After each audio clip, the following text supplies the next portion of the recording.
स्वागत है आपका एक और नई वीडियो में। आज हम करने वाले हैं हार्वर्ड गार्डनर मल्टीपल इंटेलिजेंस यानी कि मल्टी डिमेंशनल थ्योरी। अगर आप सीटेट 2024 दिसंबर को क्लियर करना चाहते हैं तो आप हमारे चैनल पर जुड़िए, लाइक कीजिए, वीडियो को सब्सक्राइब कीजिए, बेल आइकन ऑन कीजिए, जिससे हमारी वीडियो आप तक सबसे पहले पहुँच जाएगी। अब तक आप तैयारी कर रहे हैं और आगे की तैयारी करना चाहते हैं तो हमारे चैनल को ज़रूर ज्वाइन कीजिए।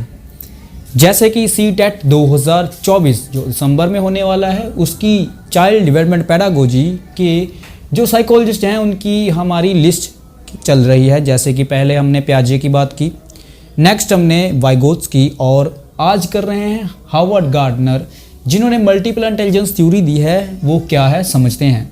Multiple intelligence is also known as a multi dimensional intelligence. अगर बात करें तो 8 types of verified by NCERT ने 8 टाइप्स की जो इंटेलिजेंस है उनको वेरीफाइड किया है। Each of these intelligence are independent, ये स्वतंत्र हैं। Intelligence is not a single entity, so teachers can teach in multiple ways. यानी कि अगर इंटेलिजेंस भिन्न भिन्न है, अलग अलग है, तो हमें भी अलग अलग तरीके से बच्चों को टीच करना चाहिए। आपकी इंटेलिजेंस अलग और मेरी इंटेलिजेंस अलग हो सकती है। अब वो कौन कौन सी होती है वो समझना है हमें। सबसे पहले अगर हम बात करें लैंग्वेज इंटेलिजेंस क्या होती है, भाषाई बुद्धि जिसे कहते हैं, वो क्या होती है। तो यहाँ पर शॉर्ट तरीके से मैंने आपके सामने पेश किया है कि आपको ज़्यादा उसको रीड करने की ज़रूरत ना पड़े। बुक में रीड करोगे, यानी कि अगर आप बुक्स में रीड करोगे तो ज़्यादा ही लंबा आपके सामने आ जाएगा, जो आपको रीड करने में काफ़ी बोरिंग लगेगा। ये चीज़ आप देखोगे कितनी आसान है, आपके सामने है। लैंग्वेज जो इंटेलिजेंस है वो भाषाई बुद्धि कहा जाता है। इसमें यूज़ किसका होता है, लैंग्वेज का। जब हम बात करते हैं तो लैंग्वेज का यूज़ होता है। वर्ड जो होते हैं उनके स्मार्ट होते हैं, वो एक नॉर्मल इंसान से ज़्यादा अच्छा लैंग्वेज यानी कि भाषा का प्रयोग करते हैं। एग्जाम्पल की बात करें तो स्वामी विवेकानंद, और अगर बात करें तो वो लिसनिंग में, रीडिंग में, स्पीकिंग में, राइटिंग में सबसे अच्छे होते हैं, जो लैंग्वेज जो इंटेलिजेंस रखते हैं। नेक्स्ट अगर बात की जाती है तो लॉजिक जिसे कहते हैं तर्क शक्ति बुद्धि। लॉजिकल इंटेलिजेंस क्या होती है। अब आप इन इंटेलिजेंस में से ये भी देख सकते हैं कि आप में कौन सी इंटेलिजेंस है, तो एग्जाम्पल्स के तौर से आप समझ सकते हैं। प्रॉब्लम सॉल्विंग, अगर आप प्रॉब्लम सॉल्विंग में अच्छे हैं, प्रॉब्लम सॉल्विंग में।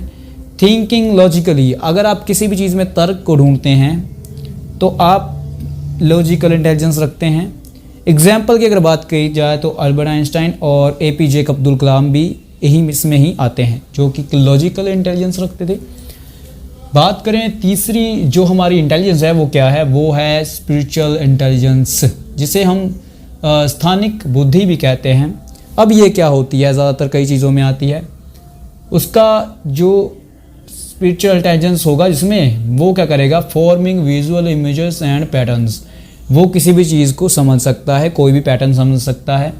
जैसे कि अगर मैं एग्जांपल से आप समझ पाओगे कौन होते हैं ये, डेकोरेटर्स होते हैं, पायलट्स होते हैं, सर्जन्स होते हैं, जो कि देखो मोबाइल जो बनाते हैं उनको हर एक चीज़ की मालूमात होती है। देखो कोई भी चीज़ करने के लिए पैटर्न्स का पता होना चाहिए। जो ये स्पिरिचुअल अंडरस्टैंडिंग जिनको होती है, जो स्पिरिचुअल इंटेलिजेंस रखते हैं, वो किसी भी चीज़ को विजुअलाइज कर लेते हैं, वो मूर्ति अच्छी बना लेते हैं, वो कोई भी चीज़ बनाने में माहिर होते हैं। मूर्तिकार भी कह सकते हैं, मूर्तिकार भी इसमें ही आते हैं। नेक्स्ट अगर बात की जाती है तो म्यूज़िकल इंटेलिजेंस। म्यूज़िकल इंटेलिजेंस क्या होती है, संगीत बुद्धि कहते हैं जिसे। म्यूज़िकल इंटेलिजेंस आप नॉर्मल सी बात उनमें होगी जो म्यूज़िक को अच्छे से समझते हैं। वो कौन से होंगे, बात की जाए तो म्यूज़िकल जो रिदम्स को समझते हैं, पैटर्न्स को मैनिपुलेट कर पाते हैं, समझ पाते हैं, उनको कहा जाता है म्यूज़िकल इंटेलिजेंस रखने वाले। एग्जाम्पल के तौर पे हम लता मंगेशकर जी को कह सकते हैं, क्योंकि वो एक अच्छी सिंगर थी। नेक्स्ट बॉडी काइनेस्टिक जिसे कहते हैं, वो क्या होता है, वो सिंपल सी बात है, बॉडी जिसकी फ्लेक्सिबल होती है, जो क्रिएटिविटी होती है, करता है, उसे कहते हैं। एग्जाम्पल के तौर पर हम एथलीट्स को ले लेते हैं और स्पोर्ट्स पर्सन को ले लेते हैं। उसके अलावा भी अगर विराट कोहली भी है वो भी उसमें ही आते हैं, क्योंकि वो स्पोर्ट्स पर्सन हैं जो कि क्रिकेट से संबंधित हैं। बात की जाती है तो नेक्स्ट जो ये चीज़ें हैं, ये दो, इनमें बहुत ज़्यादा आपको देखने में डिफरेंस है, लेकिन एक जैसे लगेंगे। इंटरपर्सनल और इंट्रापर्सनल। पहले इंटरपर्सनल को देखते हैं। इंटरपर्सनल जो बुद्धि होती है, जो इंटेलिजेंस होती है, वो होती है बहुत सेंसिटिविटी होती है दूसरों की भावनाओं के प्रति। दूसरों के भावनाओं के प्रति अगर मैं कहता हूँ कि आप दूसरों के प्रति बहुत ज़्यादा सेंसिटिव हैं, आप दूसरों की मदद करते हैं, भावनाओं को समझते हैं, तो आप में इंटरपर्सनल आप में बुद्धि है, आप में इंटेलिजेंस है। और अगर बात की जाए तो ये एग्जाम्पल के तौर पर अगर बात की जाए तो मदर टेरेसा, जो कि एक इंटरपर्सनल इंटेलिजेंस रखती थी क्योंकि वो दूसरों की भावनाओं को समझती थी। नेक्स्ट अगर बात की जाए सेवंथ इंटेलिजेंस जो है इंट्रापर्सनल, जिसकी अगर बात की जाए तो इंट्रापर्सनल क्या होती है? इंटरपर्सनल जो होती है वो दूसरों की भावनाएं समझते हैं हम, लेकिन इंट्रापर्सनल जो होती है वो क्यों होती है? वो इसलिए होती है कि जब हम अपनी फीलिंग्स को समझते हैं। यहाँ पर आप देख सकते हो इंट्रापर्सनल का मतलब है awareness of one feeling and motivations life. और इसके एग्जाम्पल सबसे बड़े हैं लॉर्ड बुद्धा, यानी कि जो भगवान बुद्धा को मानते हैं, वो अपने बारे में जानना चाहते हैं। इंट्रापर्सनल का मतलब भी होता है अपने बारे में जानना, अपनी लाइफ का गोल जानना। नेचुरलिस्टिक जो हमारी इंटेलिजेंस है वो ज़्यादा इनमें चीज़ों में नहीं आती, लेकिन फिर भी आप जानना आपको ज़रूरी है। Sensitivity to the features of natural words, यानी कि बात की जाए तो हंटर्स, फार्मर्स, जो पेड़ पौधे होते हैं उनके जो ज़्यादा करीब होते हैं और उनको अच्छे तरीके से समझ पाते हैं। कई लोग कहते हैं कि जो पौधों से बात करते हैं, कुछ लोग नेचर के बहुत ज़्यादा करीब होते हैं, उनमें इंटेलिजेंस होती है, नेचुरलिस्टिक इंटेलिजेंस होती है। तो आज हमने कवर किया कौन कौन से इंटेलिजेंस होते हैं, Harvard gardener multiple dimensional intelligence, जहाँ पर हमने समझा है कि स्पिरिचुअल अंडरस्टैंडिंग, स्पिरिचुअल की बात की जाए तो वो क्या होती है। नॉर्मल जी चीज़ आपने लॉजिकल या लैंग्विस्टिक को, अगर आपको किसी में भी प्रॉब्लम आए तो यहाँ पर आप कमेंट में हमें बता सकते हैं, हम एक शॉर्ट के माध्यम से भी आपको समझा पाएंगे।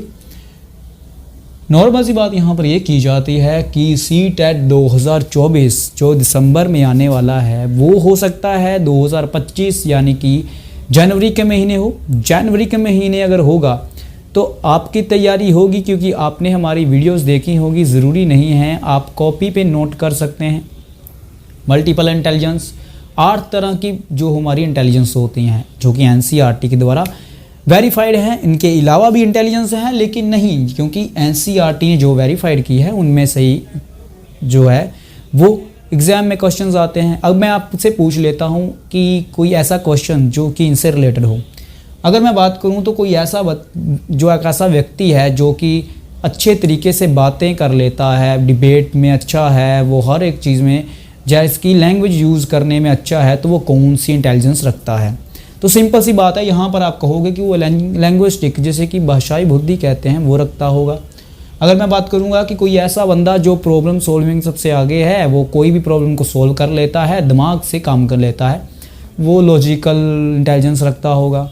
स्पिरिचुअल अंडरस्टैंडिंग ये है कि कोई ऐसा विद्यार्थी है स्कूल में आपके जो कि कोई भी चीज़, कोई भी प्रोजेक्ट बहुत अच्छे तरीके से बनाता है, तो उसके पास स्पिरिचुअल अंडरस्टैंडिंग होगी, स्पिरिचुअल इंटेलिजेंसी होगी। म्यूजिकल इंटेलिजेंसी जो संगीत में अच्छे हैं और अच्छे पैटर्न्स को समझ पाते हैं, उनमें होगी। आपके स्कूल में स्पोर्ट्स पर्सन्स भी कई होंगे, उनमें बॉडी काइनेस्थेटिक होंगी। इंटरपर्सनल होगी, आपके कुछ टीचर्स होंगे जो बच्चों को बहुत ज़्यादा सहायता देते हैं, उनकी हेल्प करते हैं। इंटरपर्सनल भी होंगे जो कि खुद की ओवन की नॉलेज भी समझना चाहते हैं खुद को। नेचुरलिस्टिक भी होंगे, जैसे कि स्कूल में आजकल ऐसी चीज़ें होती है, गार्डन में फूलों को देखना, फूलों को समझना, मेन चीज़ें ये होती हैं। आज की वीडियो बहुत अच्छी रही, आई होप आपको अच्छी लगी होगी, आपको नॉलेज मिली होगी। Harvard gardener multiple intelligence theory, और मैं हूं German sir, learning by German sir. Subscribe कीजिएगा। मिलते हैं नेक्स्ट वीडियो में। आई होप आपको अच्छी लगी वीडियो।